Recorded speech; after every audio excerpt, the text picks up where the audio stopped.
রাতে ধান কাটছেন কৃষক। সোনালী ফসল ঘরে তুলতে বৈরী আবহাওয়ায় বিকল্প হিসেবে রাত বেছে নিয়েছেন তারা।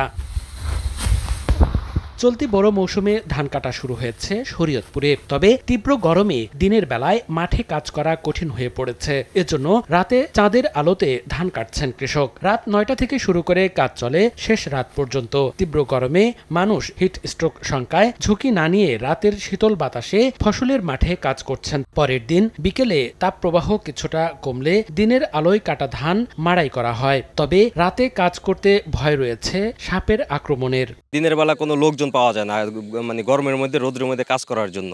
একদিকে সুবিধা আর একদিকে ভয়, সেটা হচ্ছে বিষধর সাপের যেই ভয়টা। গরমের কারণে দিনের বেলায় কোনো শ্রমিক মিলছে না, তবে রাতের কাজ হওয়ায় শ্রমিকরাও স্বাচ্ছন্দ্যে কাজ করতে পারছেন।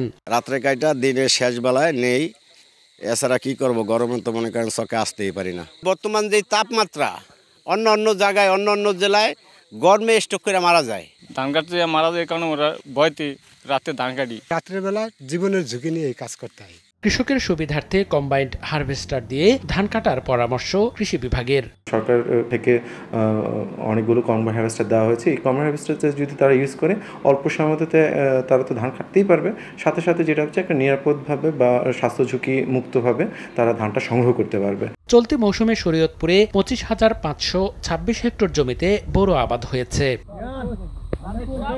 সময় সংবাদ, শরীয়তপুর।